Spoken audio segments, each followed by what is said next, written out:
Hello. Hello everybody. How are you?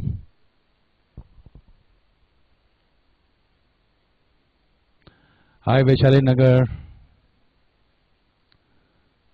Hello Junagar. How are you? Aurangabad. Can you see me clearly? My voice and everything fine?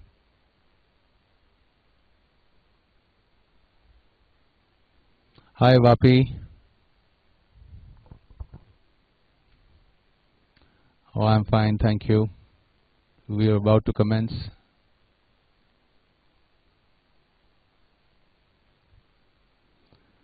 So nice. So nice. So everybody has come in?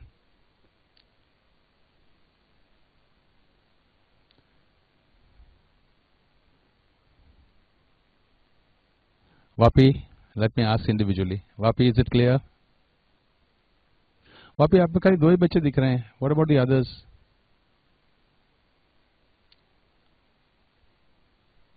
Okay. Mathura bete, how are you all? Okay, okay.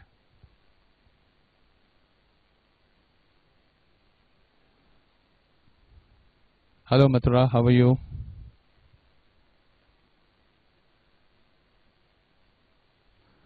Good morning.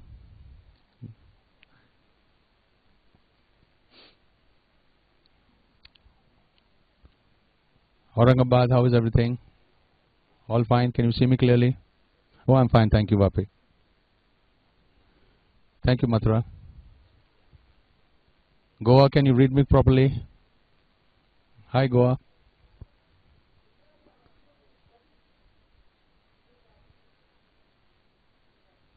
Good, good. Jinagar babies, how are you, babies?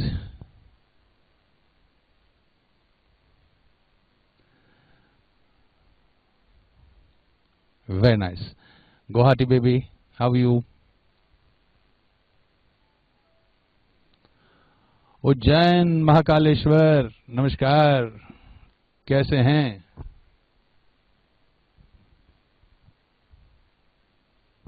जय महाकाल, जय महाकाल. वापी से नमस्कार हो गया. Bhiwandi babies, बाबाज, how are you? Fine.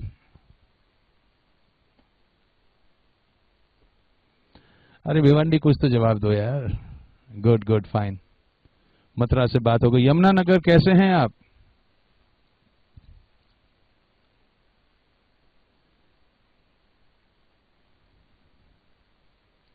Yamuna Nagar कैसे हैं आप? Oh good. Oh nice, Bhiwandi. Samay, very nice.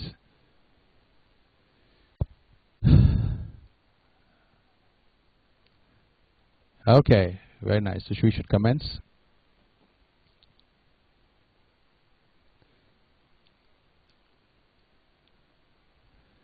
Vadodara. Where is Vadodara? Vadodara का देखो कनेक्शन नहीं हो पा रहा है. वडोदरा. हाँ, वो लोग देख पा रहे हैं मेरे को. अच्छा, okay. Vadodara. All right. Very good. I hope everything's fine. Oh yeah, hello. I personally met you yesterday. नमस्कार बच्चों. तो आज की इस सभा में आप सब लोगों का बहुत बहुत स्वागत है. I hope you enjoy. और as you know, my name is Shahrukh. ज़्यादा नहीं, नया नया टीचिंग स्टार्ट किया है मैंने. बिल्कुल अभी अभी खाली 21 साल हुए हैं इस ऑर्गेनाइजेशन में. अब मेरा 22वां साल चालू हो गया है. From 95 I am with this organization. तो मेरे को लगता है कि आप लोगों की इतनी उम्र नहीं होगी जितना मैं इस ऑर्गेनाइजेशन के साथ में हूँ.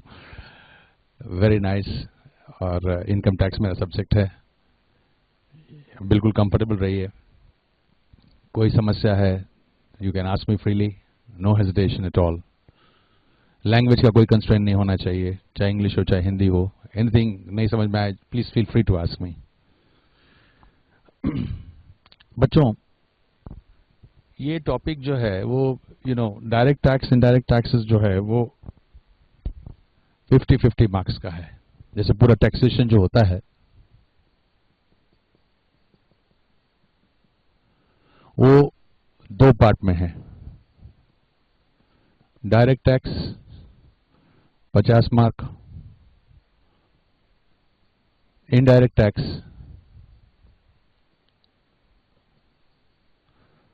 ये 50 मार्क।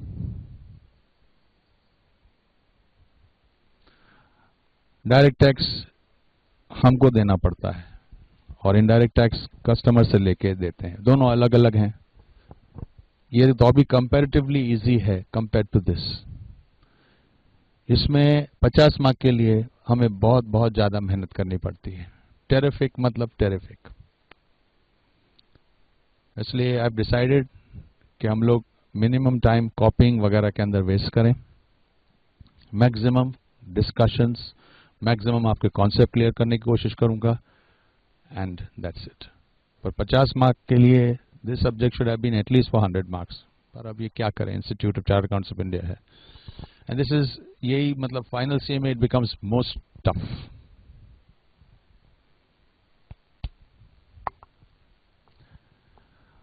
अब बच्चों,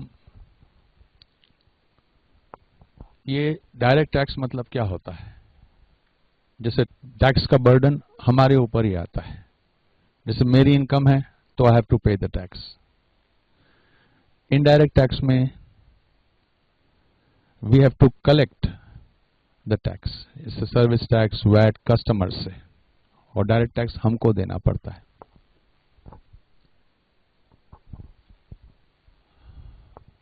इसमें वास्टनेस बहुत है, and we will be concentrating more on sections, section numbers, provisions के ऊपर हम लोग बहुत ध्यान देंगे। ऑन अ डेली बेसिस आप अगर जो पढ़ाया है उससे थोड़ा रिवाइज कर लें तो आई गारंटी यू कोई प्रॉब्लम नहीं होगी। बस जो आज पढ़ाएं उसको जाके किसी भी हालत में आपको रिवाइज करना है। Then you see there will be no hiccups, कोई समस्या बिल्कुल भी नहीं आएगी।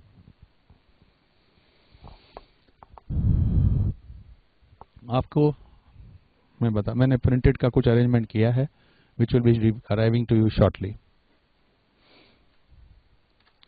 ये जरा सा आप देखिए मेरे साथ क्या मैंने बनाया है।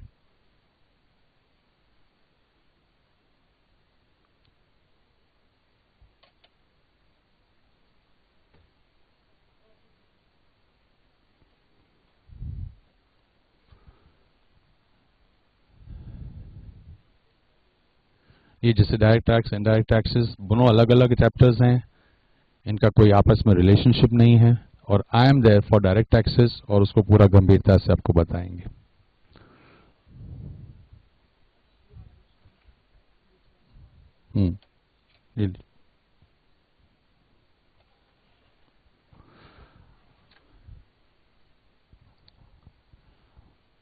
थोड़ा हाँ बराबर। बच्चों, ये मेन मैटर होता है अपना स्टार्टिंग में, absolutely main. As per section 4 of the Income Tax Act, हम लोग जो पढ़ रहे हैं वो इनकम टैक्स एक्ट 1961 है। Income tax is the tax payable by every SSC. SSC जब भी मैं यूज करूंगा वर्ड मतलब टैक्स पेयर होगा। That is the tax payer on is total income earned in the previous year, which will be taxable in the assessment year. ये main चीज है। अभी जो मैंने बोल किया है ना, for tax payable, total income, previous year, assessment year, इसके ऊपर हम लोग बहुत गहराई से आज चर्चा करेंगे। आपकी जो आय होती है, इनकम होती है, उसके ऊपर हमको सरकार को पैसे देने पड़ते हैं, तभी सरकार हमको गवर्नेंस देती है, फैसिलिटीज देती है वगैरह। अभी एक एक चीज आप देखें, इसको अपन ने कैसे एक्सप्लेन किया है। मैं इसके ऊपर सबसे पहले बताऊंगा आपको कि भाई एसएससी कौन होता है, टैक्स पेयर कौन होता है जिसको टैक्स देना पड़ता है। फिर मैं बताऊंगा आपको टोटल इनकम के बारे में चर्चा होगी। हमारे 5 हेड्स ऑफ इनकम होते हैं, जैसे जो भी हमारी इनकम हो, कैसी भी हमारी इनकम मतलब अर्निंग्स, कमाया, वो किसी भी टाइप की हो। इनकम टैक्स में 5 हेड ऑफ इनकम होती है, 5 कैटेगरी होती है, 5 डिपार्टमेंट समझ लो, उसी के अंदर वो आ जाती है। किसी भी टाइप की इनकम है वो 5 हमारी इनकम टैक्स क्या है, टैक्स ऑन इनकम है, तो ये 5 हेड्स हैं, 5 टाइप की इनकम है, इनके अंदर कैसी भी इनकम हो वो आ जाती है आपकी, वो बताएंगे आपको। फिर कौन से पीरियड की इनकम की हम बात करते हैं, कौन से पीरियड की, यानी एक पर्टिकुलर पीरियड तो होना चाहिए ना जिसमें कि इनकम को हम टैक्स लगाएंगे, वो प्रीवियस ईयर होता है, जिसमें हम इनकम कमाते हैं, जिसमें कहते हैं कि हमारी कमाई हुई, अर्निंग हुई, वो प्रीवियस ईयर होता है। और उसके बाद होता है बेटा असेसमेंट ईयर। असेसमेंट ईयर मतलब जब वो इनकम के ऊपर हम टैक्स लगाएंगे, पहले इनकम हो जाती है, उसके बाद उसका असेसमेंट होता है। असेसमेंट मतलब इनकम टैक्स सब डिटेल्स मंगवाता है, कौन सी इनकम है, क्या है, इस पे कौन सा कानून लगेगा, इसको कैसे निकालना है हमें, ये सब चीजें असेसमेंट ईयर में होती है। और टैक्सेशन वगैरह, पहले इनकम होने तो दो पूरा, उसके बाद अपन टैक्स की बात करते हैं। व्हाट आई सजेस्ट इज बच्चों कि अभी आप कॉपी ना करें, क्योंकि मैं कुछ अरेंजमेंट कर रहा हूं इसका प्रिंटेड का, क्योंकि मैं I want to give you maximum. अब इसमें अगर अपन टाइम वेस्ट करेंगे तो बहुत टाइम लग जाएगा, तो मैं कुछ अरेंजमेंट कर रहा हूं जिसमें कि आपको ये प्रिंटेड चीजें मिल जाए, ये जो भी मैं आपको बता रहा हूं, प्लस नोट्स का भी आपके पास आएगा, ताकि maximum time we can spend on discussions. तो अभी आप खाली मुझे सुनिए, अभी इस पे ध्यान दीजिए। तो क्या होता है, जैसे कि कोई भी बिल्डिंग हो, कोई भी बिल्डिंग हो तो सबसे नीचे पहले उसका बेस बनता है। तो ये सेक्शन 4 जो है, 4 वो मेन पिलर है, मेन बीम है, जिसके ऊपर पूरा इनकम टैक्स टिका हुआ है।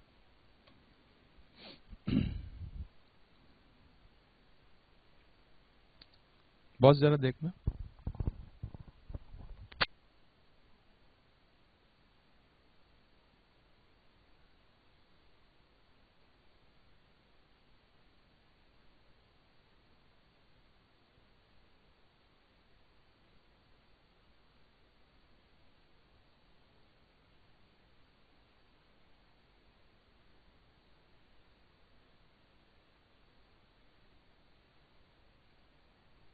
हाँ जी, सेक्शन 4 मतलब एक ऐसी चीज है जिसके ऊपर पूरा इनकम टैक्स टिका हुआ है। मतलब कहते हैं ना, जैसे कि नींव खड़ी है, इसने ऑथराइज किया है इनकम टैक्स डिपार्टमेंट को कि तुम जाओ और लोगों का टैक्स कलेक्ट करो। और ये बोला है, ये जो अपने को दिख रहा है, जाओ इन लोगों से तुम कलेक्ट करो। देखना फ्रीज हुआ है क्या, हो गया बेटा क्लियर? हाँ, is it okay now?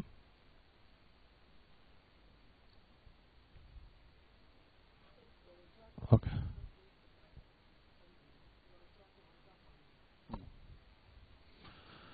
Okay.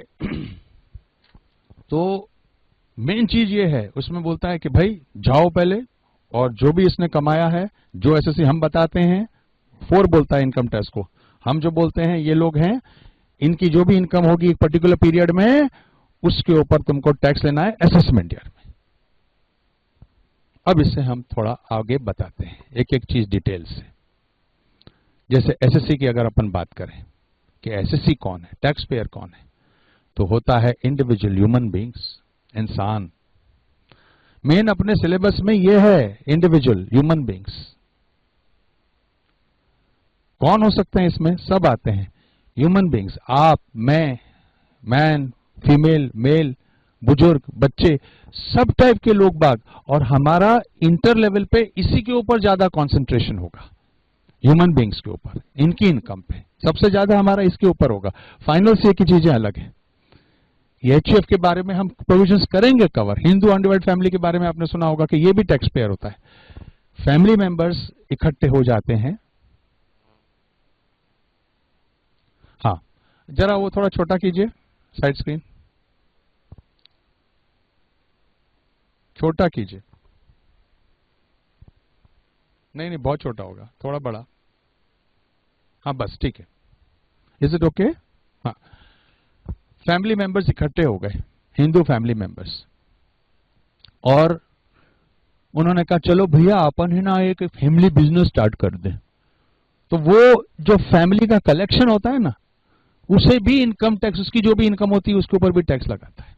इसे कहते हैं हिंदू अनडिवाइडेड फैमिली, मतलब फैमिली मेंबर्स जो कि इकट्ठे होके कुछ इनकम का जनरेशन करते हैं। इसका थोड़ा एलिमेंट्री नॉलेज हम लोग अपने सिलेबस में कवर करेंगे, इंडिविजुअल का पूरा डिटेल में। फिर कंपनी होती है, इसका तो बहुत एलिमेंट्री नॉलेज हम लोग कवर करें, बहुत मतलब माइनर एकदम, वेरी लेस। कंपनी होती है Indian company, foreign company, government company. इसका main matter will be there final CA assessment में। Company, HUF, partnership firm, AOP, BOI, ये सब फाइनल से इनका असेसमेंट आप वहां पे देखेंगे। यहां पे हमारा इंडिविजुअल पे कंसंट्रेशन होता है, पर किन किन टाइप के टैक्स पेयर होते हैं ये मैं बताने की कोशिश कर रहा हूं। फिर ये पार्टनरशिप फर्म है, जैसे अपन बोल सकते हैं कि दो चार जने मिल गए, do you want a partner, तो पार्टनरशिप बन गई हमारी। क्या ये मिल जाते हैं और इकट्ठा काम करते हैं, जॉइंट एंड सेवरल लायबिलिटी है हमारी। कल उठ के मैं और समझो एक XYZ के साथ पार्टनरशिप फर्म बना ली मैंने, और मैंने लोन ले लिया और मैंने पैसे नहीं दिए, तो उसका बैंड बाजा बजा देगा आके। जॉइंट एंड सेवरल, वो ये नहीं बोल सकता अरे शाहरुख ने पैसे लिए मेरे को क्यों बैंड बाजा बजा रहा है। जॉइंट एंड सेवरल लायबिलिटी, हमारे पर्सनल एसेट्स तक लिक्विडेट हो सकते हैं, घर के बर्तन भांडे तक बिक सकते हैं, ये सब पार्टनरशिप फर्म। ये भी टैक्स पेयर है। आपने देखा पार्टनरशिप एक्ट 1932 है, तो उसमें दोनों में कोई अलग आइडेंटिटी नहीं है, पार्टनरशिप फर्म में और पार्टनर में। यहां पे है इनकम टैक्स दोनों को अलग अलग मानता है। आई रिपीट दिस, और कितनी बार ही रिपीट करूंगा इस बात को कि इनकम टैक्स के लिए पार्टनर को अलग माना गया है, पार्टनरशिप फर्म को अलग माना गया है एज ए टैक्स पेयर। दोनों अलग अलग टैक्स पेयर माने गए, जबकि 1932 एक्ट के हिसाब से ऐसा नहीं। वो बताऊंगा मैं आपको। ये होता है association of persons and body of individuals. Association of person and body of individuals क्या चीज है मैं बताऊं आपको।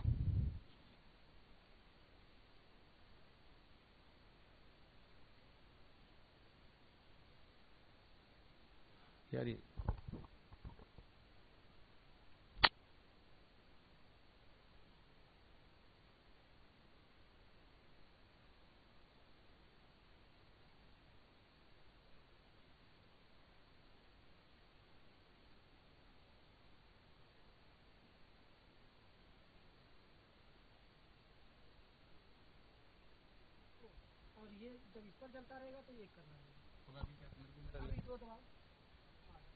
सॉरी बेटे, जरा टेक्निकल इश्यूज हैं स्लाइटली।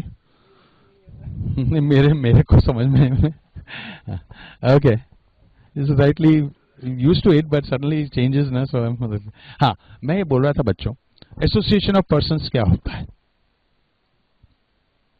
कि समझ लीजिए कि भिवंडी और हम दोनों एक बिजनेस में हैं। मैं भी सड़क बनाता हूं, भिवंडी भी सड़क बनाते हैं, तो हम दोनों एक दूसरे के बहुत कॉम्पिटिटर्स हैं। और हमने कहा, एक गवर्नमेंट का टेंडर था, गवर्नमेंट कॉन्ट्रैक्ट था, ना तो वो अकेला संभाल पाता ना मैं अकेला संभाल पाता। तो मैंने कहा राजा मुन्ना आजा, अपन दोनों इकट्ठे हो जाते हैं। अपने को वैसे तो बहुत झगड़े हैं एक दूसरे से, पर ये मिलके दोनों जने ये जो मिल रहा है ना बॉस ले लेते हैं, ऐसा मौका बार बार नहीं मिलेगा कॉन्ट्रैक्ट वाला। हाँ, और बॉस अपन मिलके नहीं ये काम निपटा देते हैं, और फिर जो भी मावा बाटी होगी, मावा बाटी मतलब जो प्रॉफिट होगा वो अपन बांट लेंगे, और उसके बाद तू अपने रास्ते निकल लेना, मैं अपने रास्ते निकल लूंगा। And that we have come together for a joint venture. हम एक जॉइंट वेंचर के हिसाब से साथ में आए कि राजा मुन्ना काम हो जाए, फिर तू अपने गली मैं अपने गली। तो हमने पार्टनरशिप फर्म बनाते तो फिर पार्टनरशिप फर्म ही का काम हो जाता, पर हम लोग साथ में इकट्ठे हुए only for a particular venture without entering into partnership. और जॉइंट वेंचर खत्म हुआ तो नमस्कार, तू अपने रास्ते में अपने रास्ते। ये चीज है।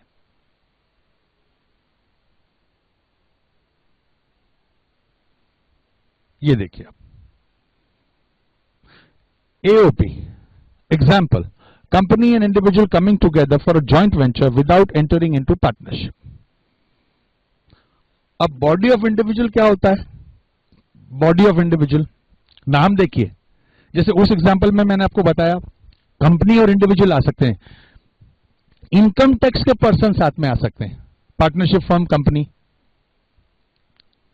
ह्यूमन बीइंग, एचयूएफ, ये सब पर्सन जो इनकम टैक्स के एसएससीज हैं वो साथ में आ जाते हैं for a joint venture without entering into partnership. और बॉडी ऑफ इंडिविजुअल नाम है, देखिए इंडिविजुअल्स मतलब ह्यूमन बीइंग्स, ये लोग साथ में आते हैं।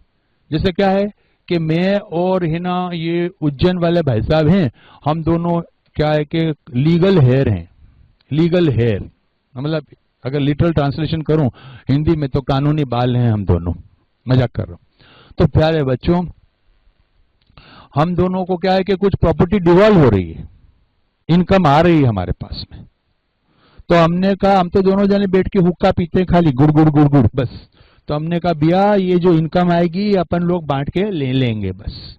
That is a body of individual. देखिए आप,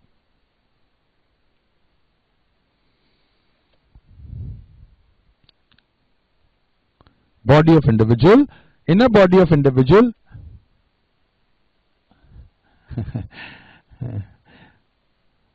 individuals come together by operation of law such as a legal heir who merely receive the income jointly।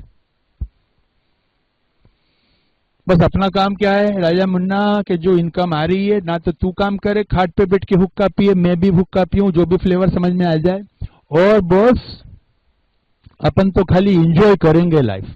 ये ह्यूमन बींग्स है, come together by operation of law such as a legal heir who merely receive the income jointly, बाकी कुछ नहीं। इस भी type के लोग होते हैं। फिर प्यारे बच्चों, फिर है लोकल अथॉरिटी। लोकल अथॉरिटी मतलब ये अपना हमारा बॉम्बे में बीएमसी होगा, आपके अलग अलग सेंटर्स म्युनिसिपल कॉर्पोरेशन वगैरह होंगे, वो लोग भी इंडिविजुअल्स हैं, टैक्स पेयर्स हैं। अब आप बोलोगे साहब गवर्नमेंट अथॉरिटी और वो भी टैक्स, हाँ वो लोगों को भी टैक्स देना पड़ता है। कैसा? अरे भैया उनकी काफी इनकम तो एग्जेम्प्ट होती है, पर कुछ इनकम ऐसी होती हैं जिन पे उनको टैक्स देना पड़ता है।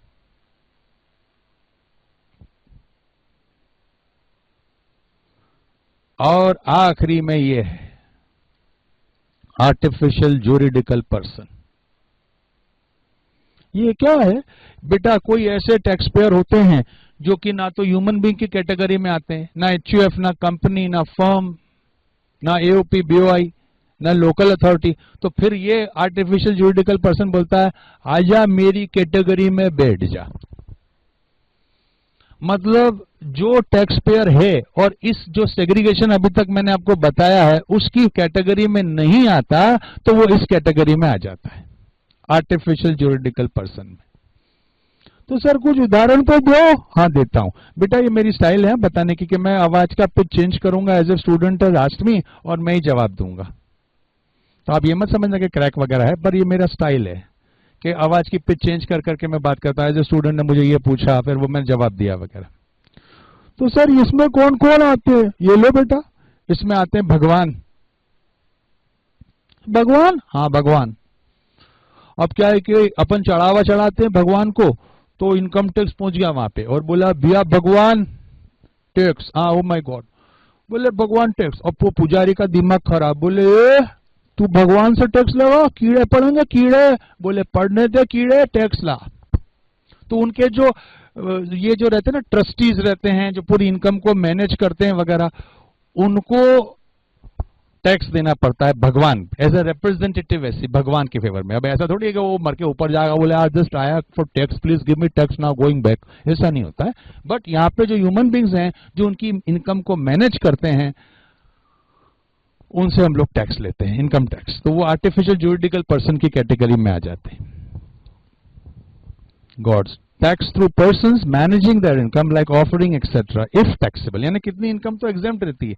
अब जैसे आप शिरडी चले जाओ, शिरडी साईं बाबा, उसके बाद आप वहां चले गए वैष्णो देवी, फिर वो हाजी अली, फिर वो सिद्धि विनायक, फिर golden temple, Tirupati Balaji richest God, जय बालाजी, जय श्री विष्णु, हे वेंकटेश्वर कृपा कर तू। शेष की छाया गरुड़ का वाहन, उंगली पर है चक्र सुदर्शन। तो प्यारे बच्चों, ये सब भगवान हैं। भगवान, इनके बहुत चढ़ाव आता है, पर पब्लिक के लिए हैं। तो कुछ अगर फुलफिल कर दें कंडीशंस, तो यहाँ पे अपन देखेंगे कुछ ऐसा इनकम चैप्टर आएगा जिसमें इनकम एग्जेम्प्ट रहती है।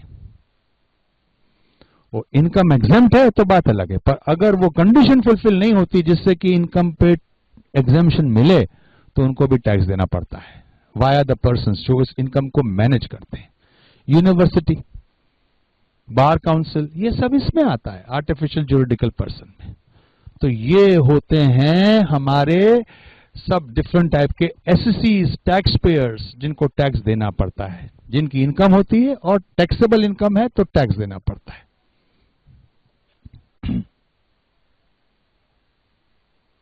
इस पे बताइए मुझे, आपको कोई समस्या? ये जो बताया खाली एसएससी वर्ड पे, इसमें किसी को कोई समस्या है तो पूछिए।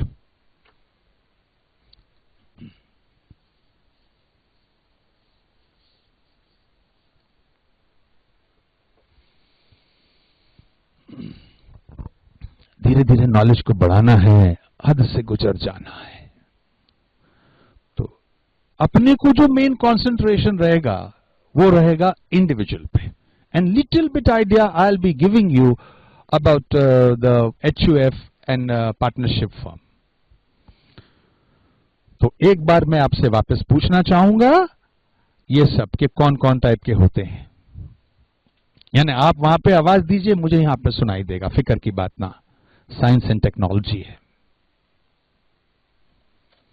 तो ये है सबसे पहला जो बहुत जरूरी हमारे लिए है, वो है इंसान, ही मैन, शी वुमन, बच्चे, बूढ़े, और वो सिग्नल पे जो होते हैं वो भी है देना, राजा, है राजो, वो भी आ जाते हैं इसके अंदर। और उसके बाद में ये HUF, Hindu undivided family, family members coming together for a family business. और एक बार अपना अपना काम खत्म हो जाए, फिर नमस्ते, तू अपने रास्ते, मैं मेरे रास्ते। नहीं, ये नहीं, वो तो AOP, HUF, family members by birth coming together और फैमिली बिजनेस को परस्यू करते हैं। जब तक डिवीजन नहीं होता तब तक अनडिवाइडेड रहते हैं। झगड़े हो गए फिर पार्टीशन कहते हैं, वो बाद में बताऊंगा। कंपनी, ऑफ कोर्स अलग अलग कंपनीज होती हैं, Indian company, foreign company, partnership firm, association of persons, वही come together for a joint venture. उसके बाद तू तेरे रास्ते, मैं मेरे रास्ते। और ये वो हुक्के वाली बात, खाली कॉमन इनकम आ रही है, दोनों जने अपनी अपने शेयर ऑफ इनकम लेके बैठे हुए हैं।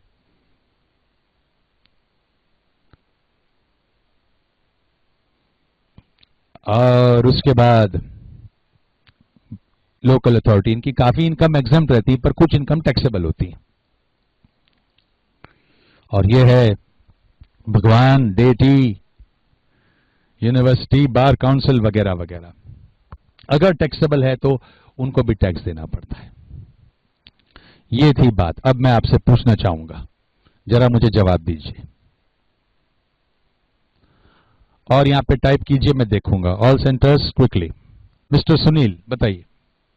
डेटीज मतलब वही बेटा उज्जैन, वो चढ़ावा, महाकाल का जैसे चढ़ावा आता है, पर ट्रस्ट है इसलिए एग्जेम्प्ट है। Correct correct correct correct correct correct correct. अरे गजब, ऑटोग्राफ बुक नहीं लाया, वेरी गुड वेरी गुड। ये बताइए, XYZ लिमिटेड। अरे गजब, क्या बच्चे हैं। ये बताइए,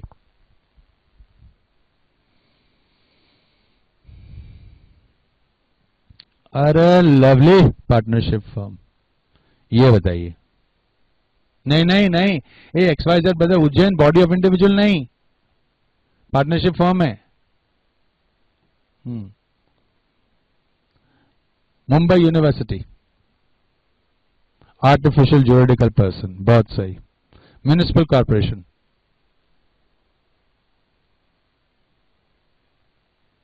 लोकल अथॉरिटी, बहुत सही, वेरी नाइस। ये बताइए, mister A XYZ in joint venture, मतलब ये वो पार्टनरशिप नहीं डाली, बराबर है बराबर है बराबर है। एक इंडिविजुअल और कंपनी आए हैं together, AOP, very nice, lovely. Mister A and mister be getting income from a property under a will inheritance. कहिए, बॉडी ऑफ इंडिविजुअल्स, बहुत अच्छी बात है। अब हम आगे जलूस बढ़ाते हैं।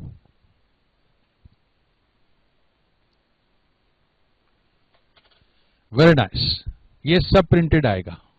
आई am trying to arrange for that, but just give me some time, क्योंकि बेटा इतना सब ये सब कॉपी करने में unnecessary will be using very valuable time. तो I want to give you maximum printed so that you can go home, revise. फिर आपको चाहे तो टाइम मिले तो copy at home, make your own notes, whatever it is.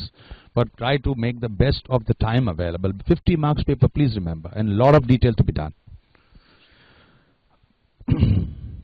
बेटा language का तो कोई कंस्ट्रेंट नहीं आ रहा ना. I use mixed language normally. I hope the language part is clear. All right. Thank you. बच्चों, अब जो बात मैं करूंगा वो रहेगी इनकम की बात. तो हमारे यहां पे इनकम का जो हेड है वो 5 हेड में बांट दिया है. Salary, income from salary. नौकरी करते हैं ना अपन लोग, तो कहते हैं ना, ये तू क्या काम कर रहा है? मैं नौकरी कर रहा हूं. अच्छा, तू कितना कमाता है? मेरी ये तनख्वाह है. That is salaries, income from salaries. मालिक नौकर रिलेशनशिप, मैन बॉस रिलेशनशिप, वो सैलरी है. और इसके अंदर प्यारे बच्चों हम लोग सेक्शंस 15 टू सेक्शन 17 तक पढ़ाई करेंगे. सबसे बड़ी मगजमारी ये है बच्चों, बहुत मगजमारी है इसमें लॉ लॉ लॉ और याद याद याद. Logic minimum logic, memory power. यानी ये चैप्टर खत्म होने के बाद में भी आपको मैं बोलता जाऊंगा, ये राजा मुन्ना इसको मत छोड़ना, रेगुलर रिवाइज करना, क्योंकि इसमें खाली एप्लीकेशन ऑफ लॉ है. यक, बट है, पूछते हैं एग्जाम में, we have to do it. फिर आता है house property, income from house property.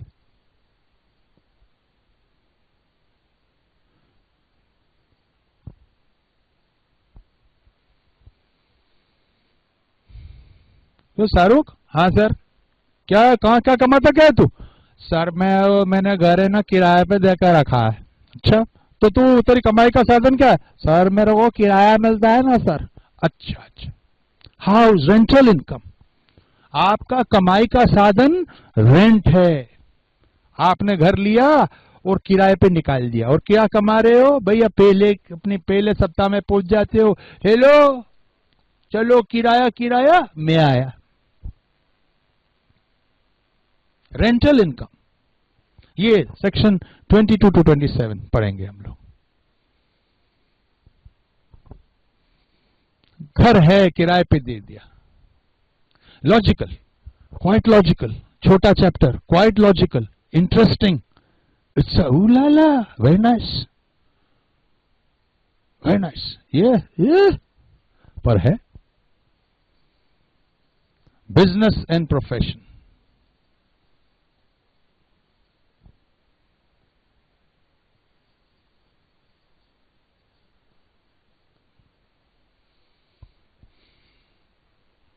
ये कानून के सेक्शंस हैं, प्रोविजंस हैं जो हमको पढ़ने हैं. इसके वाले जैसे 3 दिखते हैं, पर ये एकदम मालूम पड़ेगा.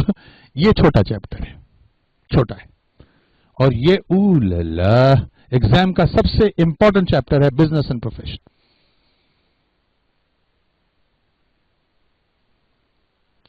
क्या करते हो शाहरुख? सर मैं मैन्युफैक्चरर हूं. अच्छा अच्छा, बिजनेसमैन, ओके ओके. और तुम मिस्टर राहुल क्या करते हो? मैं सर ट्रेडर हूं, मैं चीज खरीद के बेचता हूं. अच्छा अच्छा, तुम भी बिजनेस में हो. Mister J K Shah, what are you doing? Sir मैं सर्विस प्रोवाइड करता हूँ, service provider, sir teacher, classes चलाता हूँ, सर्विसिंग, कोरियर सर्विस वगैरह ऐसा सर्विस। अच्छा अच्छा अच्छा। और फिर मेरे से भी पूछा, मिस्टर शाहरुख तुम एक्चुअली क्या हो? जो मैं एक्चुअली हूँ, सर मैं चार्टर्ड अकाउंटेंट हूँ सर। क्या काम है?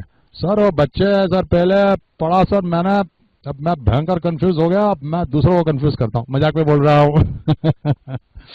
तो प्यारे बच्चों, अब ये जो मैंने पढ़ा वो मैं आपको पढ़ाता हूँ, और उससे मेरे को 2 रोटी का अंडा मिलता है, घर जाके बच्चों को खिला देता हूँ। लो बेटा, कभी ज्यादा लेक्चर मिल जाता है तो थोड़ा घी थोड़ा अचार ले आता हूँ। Every time I am exercising this my knowledge, वो होता है प्रोफेशन। डॉक्टर, क्या करते हो मिस्टर रवि? सर मैं चीरफाड़ करता हूँ, सर्जन हूँ। तुम मिस्टर रमेश? मैं सर लायर हूं। क्या मतलब? सर लॉयर हूं। तो every time you exercise that expert knowledge, उसे कहते हैं प्रोफेशन। ये सब बिजनेस, प्रोफेशन, इनकम इस चैप्टर में आती है।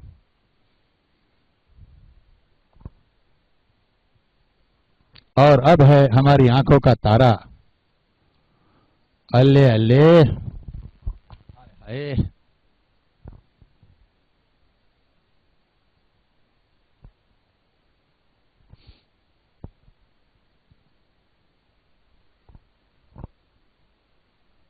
अरे अरे क्या चैप्टर है लला मुन्ना, ऊ लला, ये इसके सामने कुछ नहीं, ये चीज है, ये चीज है।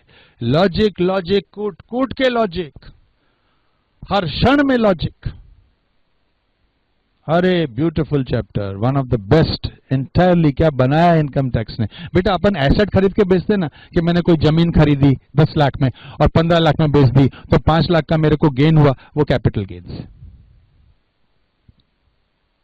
बिल्डिंग खरीदी साहब 1 करोड़ में, 2.5 करोड़ में गई, 1.5 करोड़ का गेन, 2.5 करोड़ माइनस 1 करोड़। अरे क्या ट्विस्ट है बॉस, क्या ट्विस्ट है। दिखे बहुत सिंपल, दिखे बहुत सिंपल, क्या खाली सेल माइनस कॉस्ट। आपको लगे अरे शाहरुख को डाउट होगा तो घर पे आके पूछ लेगा। Other way round, just the other way round. Beautiful logic, very nice, very interesting and very demanding, very demanding.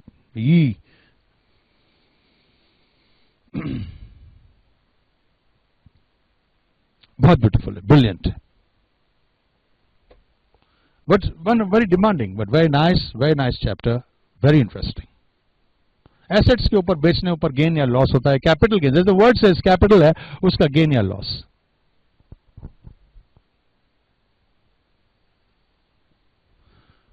फिर बच्चों आखिरी हेड है, ये पहला है, ये दूसरा है, ये तीसरा है, ये चौथा है।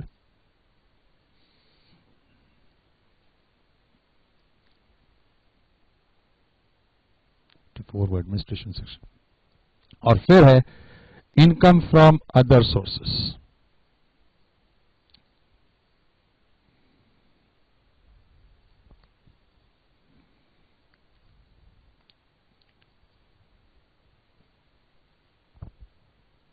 जैसे वो आर्टिफिशियल जुरिडिकल पर्सन था ना,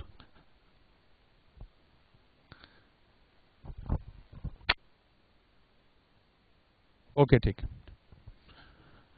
ओके औरंगाबाद, जैसे आर्टिफिशियल जुरिडिकल पर्सन था ना, उसमें क्या था कि कोई दूसरे टाइप के एसएससी हैं जो कि मतलब वो कैटेगरी में नहीं आते, इंडिविजुअल में, एचयूएफ में, कंपनी में, फर्म में, एओपी बीओआई में। तो आजा हमारे हेड में कैटेगरी में आजा, वैसा ये है इनकम फ्रॉम अदर सोर्सेस। इसमें जो इनकम इन हेड में नहीं आ सकती, सैलरी में, हाउस प्रॉपर्टी में, बिजनेस में, कैपिटल गेन में, वो इस हेड में आ जाती है अगर वो एग्जाम ना हो। एक चैप्टर होता है इनकम्स एग्जाम फ्रॉम टैक्स, अगर वो इनकम एग्जाम नहीं है वो इस कैटेगरी में आ जाती है। एक टाइप का अनाथालय है कि कोई भी इनकम है जो दूसरे हेड ऑफ इनकम में इन कैटेगरी में नहीं आ रही, तो ये हेड बोलता है आजा मेरे हेड में बैठ जा।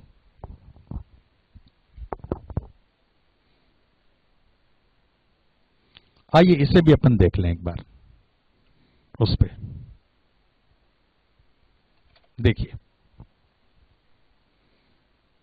पहला है इनकम फ्रॉम सैलरीज, ये रेंजिंग फ्रॉम 15 टू 17। फिर है इनकम फ्रॉम हाउस प्रॉपर्टी, ये रेंज करता है 22 से 27 तक।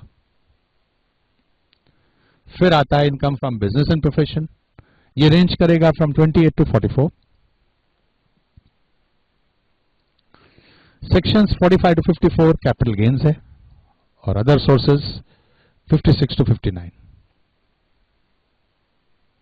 बच्चों, इनमें जो ये स्टार्टिंग सेक्शंस है ना,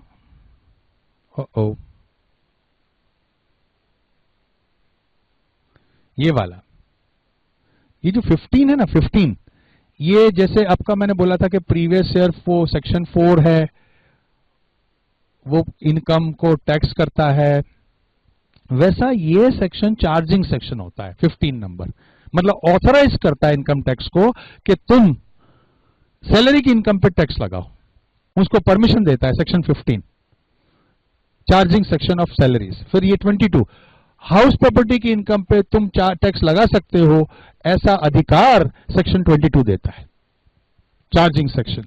जैसे मेन है सेक्शन 4 कि इनकम टैक्स जो भी प्रीवियस ईयर में कमाया है तुम असेसमेंट ईयर में टैक्स लो, क्या है प्रीवियस ईयर वगैरह ये सब मैं समझाऊंगा आपको, पर वो जो एसएससी मैंने आपको बताया उनकी जो भी इनकम होगी उसका मेन ऑथराइजेशन के प्रीवियस ईयर पे तुम टैक्स लगा सकते हो असेसमेंट ईयर में, वो 4 है। फिर अलग अलग हेड ऑफ इनकम का ये हेड्स है। सेक्शन 15 सैलरी का है, सेक्शन 22 हाउस प्रॉपर्टी का है, बिजनेस एंड प्रोफेशन का सेक्शन 28 है, कैपिटल गेन्स का 45 है, और अदर सोर्सेस का 56 है। ये सब मैं आपको प्रिंटेड दूंगा। तो अब मैं आपसे चाहूंगा कि आप मुझे एट रैंडम जरा सा बताइए कितने हेड होते हैं, जरा टाइप करके, तो मुझे खुशी होगी।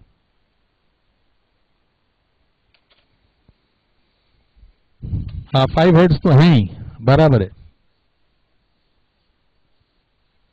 मैं एट रैंडम लिख देता हूं, फिर आपसे पूछूंगा, आप मुझे वहां पे टाइप करके बताइए।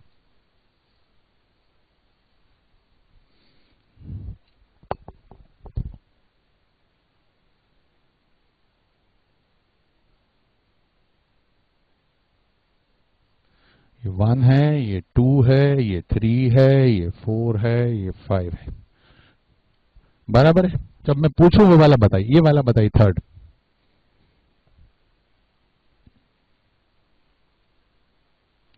बराबर, short form, short form, short form, बिल्कुल शॉर्ट, बिजनेस एंड प्रोफेशन, बराबर, very nice, business and profession. इसके सेक्शंस कौन कौन सी रेंज तक पढ़ेंगे हम लोग, कौन सी रेंज रहेगी ये बताइए। बहुत बढ़िया, बहुत बढ़िया, 28 टू 44, गजब। अब मुझको ये वाला बताइए,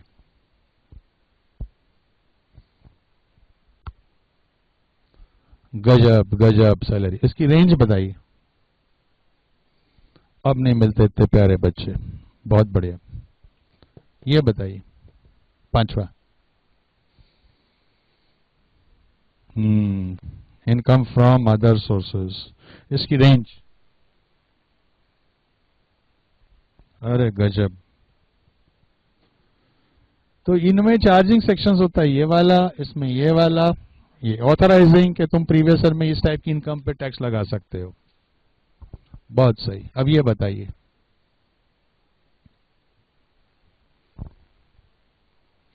कैपिटल गेन, ओ लल्ला, सेक्शंस बताइए।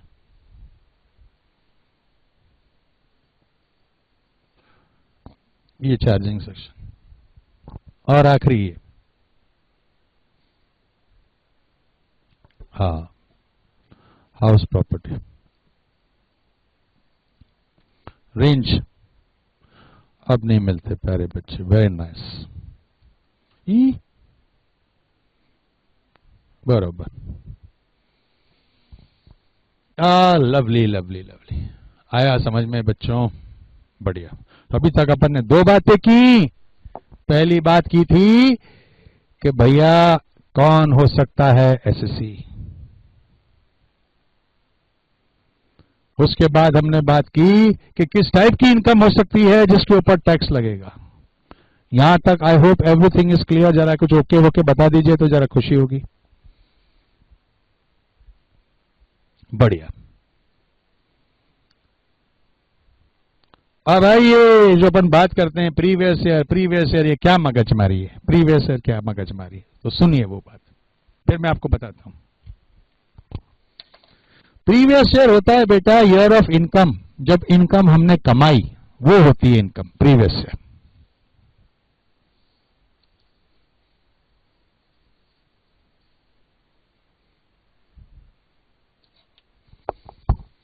जिस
अब ठीक है।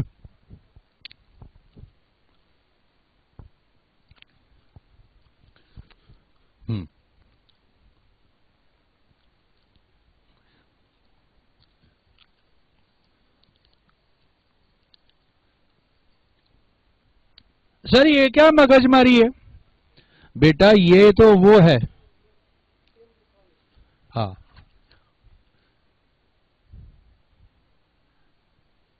जरा थोड़ा इनविजिबल पेन हो गया था, इनविजिबल। अभी ठीक है बच्चों, ये वो ईयर होता है जिसमें हम इनकम को कमाते हैं। अरे पहले इनकम तो अर्न होने दो यार, उसके बाद तुम टैक्स की बात करो। तो कानून बोलता है ठीक है यार चिल्लाए मत, पहले तू कमा ले फिर कमाएंगे। अब आपकी एग्जाम मई 15 की हो कि नवंबर 15 की हो, आपका प्रीवियस ईयर है, इसको शॉर्ट फॉर्म हम बोलते हैं 15-16। ये पीरियड होता है 1/4/15 टू 31 मार्च 16। 1 अप्रैल 2015 से लेके 31 मार्च 16। इसमें जो भी तुम कमाओगे सैलरी में, हाउस प्रॉपर्टी में, बिजनेस एंड प्रोफेशन में, कैपिटल गेन्स में, अदर सोर्सेज में, उसका टैक्स तुमको असेसमेंट ईयर में देना पड़ेगा।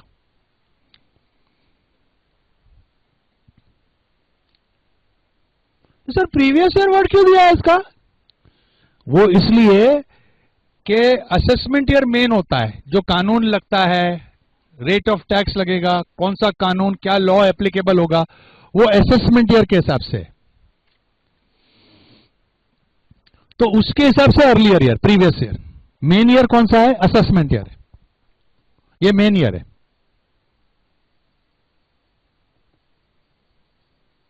ये आपका है, आपका एग्जाम का मई 15 नवंबर 15 का है 1670।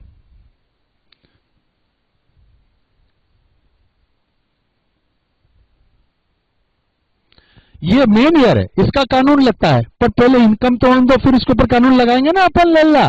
तो ये मेन ईयर है, असेसमेंट ईयर, जहां असेसमेंट होता है, किताबें मंगवाते हैं, रिकॉर्ड मंगवाते हैं, क्या है सैलरी है, डिटेल लेके आ।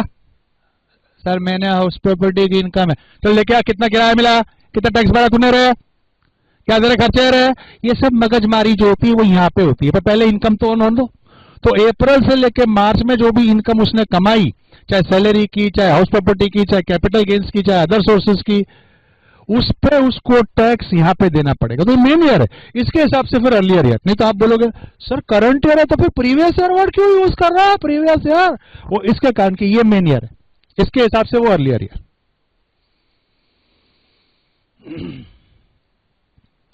तो सर ये भी तो एक असेसमेंट ईयर है। हाँ ये है ना, मैंने कब मना किया? यहां पे जो असेसमेंट हो रहा है वो प्रीवियस ईयर 14-15 का हो रहा है। तो सर ये भी तो प्रीवियस ईयर है। हाँ तो मैं कब मना करता हूं, चिल्ला क्यों रहे हो, है प्रीवियस ईयर है। अब इसकी जो भी इनकम होगी वो 17-18 में टैक्सेबल होगी। तो हर फाइनेंशियल ईयर जो होता है, फाइनेंशियल ईयर क्या होता है, अरे वाह इनविजिबल पेन, और खुला रख शाहरुख तो ऐसे ही होगा।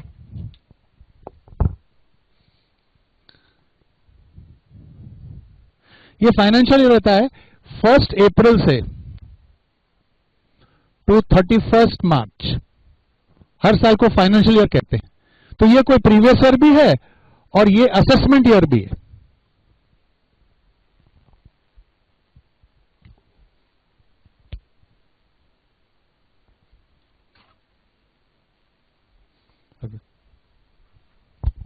ये प्रीवियस ईयर भी है और असेसमेंट ईयर भी है। मतलब कैसा, अब मैं आपको बोलूं फाइनेंशियल ईयर 15-16 की अगर मैं बात करूं 15-16, तो ये प्रीवियस ईयर 15-16 भी है जहां इनकम कमाई हो रही है, और असेसमेंट ईयर 15-16 है जहां पे असेसमेंट भी हो रहा है किस ईयर का, प्रीवियस ईयर 14-15 का। तो हर पीरियड ऑफ अप्रैल से लेकर मार्च उसको हम फाइनेंशियल ईयर कहते हैं, जिसमें एक जगह आपकी इनकम की कमाई भी हो रही है और उसी साल में अगर असेसमेंट हो रहा है तो वो अर्लियर ईयर का असेसमेंट हो रहा है।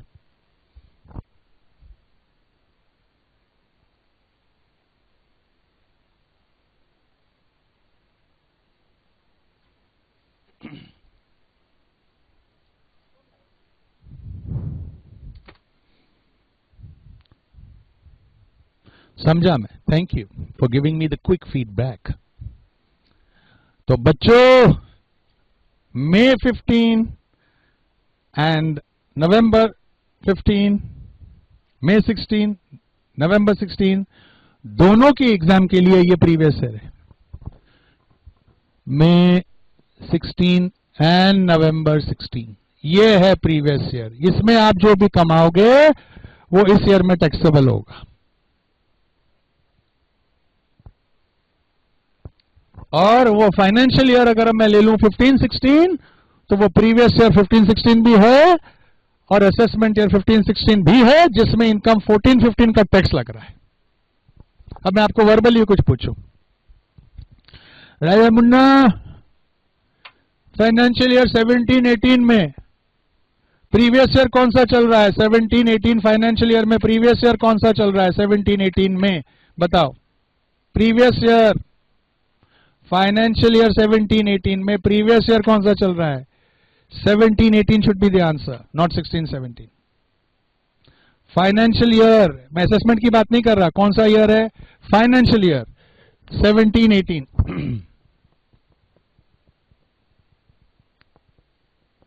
वो प्रीवियस ईयर भी है, तो प्रीवियस ईयर कौन सा हुआ, प्रीवियस ईयर हुआ 17-18। Assessment year 17-18।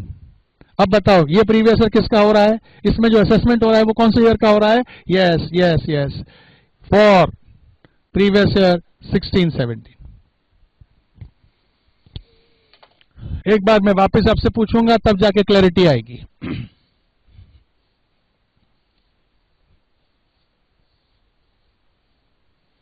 क्योंकि हर साल हर एग्जाम में ये बदल जाता है। May 15 November 15 के लिए प्रीवियस ईयर 14-15 था, असेसमेंट 15-16 था। अब May 16 November 16 के लिए है प्रीवियस ईयर 15-16, असेसमेंट ईयर 16-17। अब मैं आपसे पूछूंगा, मुझे जवाब चाहिए, अपनी एग्जाम के लिए प्रीवियस ईयर कौन सा है, अपनी एग्जाम के लिए feedback quick.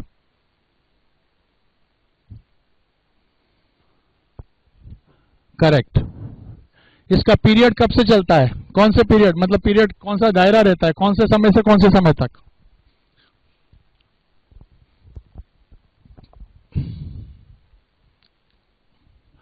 First April 15 to 31 मार्च 16। ये बात सही है, चलिए बढ़िया, ये सबको समझ में आया, ओके। अपनी एग्जाम के लिए असेसमेंट ईयर कौन सा है,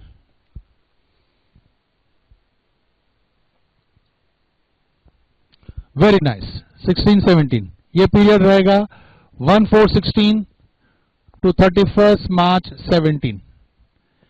ये मेन ईयर है, इसके हिसाब से फिर प्रीवियस ईयर बोला कि इसका पहला साल जिसमें इनकम कमाई अपन। Very nice, correct, everybody is giving correct reply. अब मैं बोलूं फाइनेंशियल ईयर 15-16 है तो ये प्रीवियस ईयर भी है किसी के लिए। कौन से ईयर के लिए प्रीवियस ईयर है?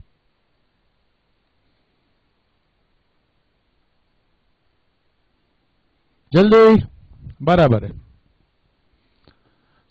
ये पीरियड है 1/4/15 टू 31 मार्च 16। अब यहां पे असेसमेंट ईयर भी हो रहा है, इसमें असेसमेंट ईयर भी हो रहा है। कौन से ईयर का असेसमेंट ईयर है? असेसमेंट ईयर मैं बोलूं 15-16 है तो कौन से ईयर का हो रहा है असेसमेंट इसमें? बहुत सही, बहुत सही। अब आपको क्लियर है, क्लैरिटी है। जरा मेरे को फीडबैक दीजिए। ओके सबको? देखिए जरा पीपीटी देख लीजिए इसका। देखिए बच्चों, previous year is the year in which the income of any type is earned. It is a period of 12 months from 1/4/15 to 31st March 16. All persons have to follow a uniform previous year. Assessment year. Assessment year is a period of 12 months commencing from the first day of April every year following the previous year.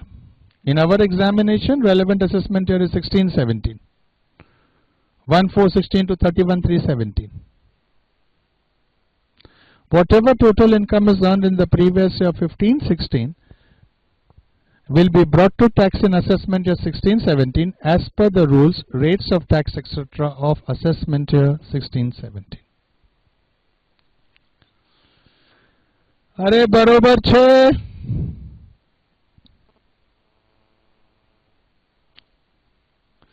मैं पारसी हूँ, पारसी तो कभी कभी जरा सा बरोबर छे और ये सब गुजराती में बात कर देता हूँ।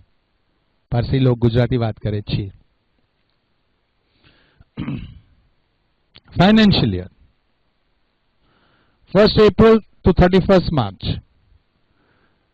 Every financial year is a previous year as well as an assessment year.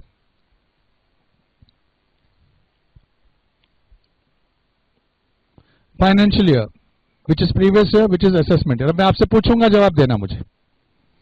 Ready? 12-13 बताइए कौन सा प्रीवियस ईयर है? Very nice, very nice, very nice, very nice. क्या प्यारे बच्चे। असेसमेंट ईयर कौन सा चल रहा है? कौन से ईयर का? Which is assessment year for which previous year? ना, assessment year for which previous year? Assessment year तो है पर विच प्रीवियस ईयर का? It is assessment year for previous year 11-12. 12-13 assessment year for previous year 11-12. बरोबर है? Smart. अब इसका जवाब दीजिए।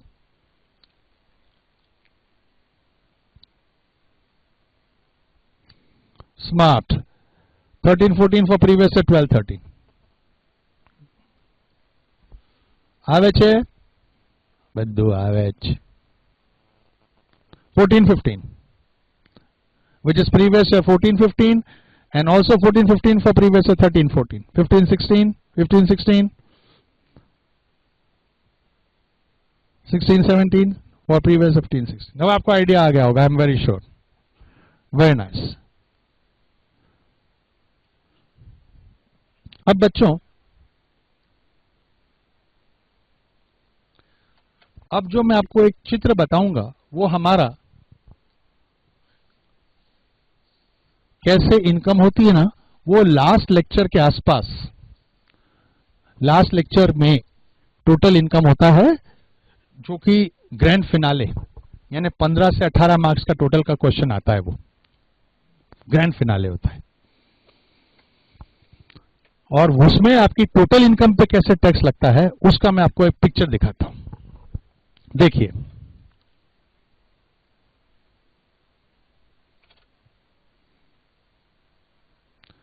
ये समझ लीजिए मिस्टर एस। अब समझ गए होंगे एस कौन है।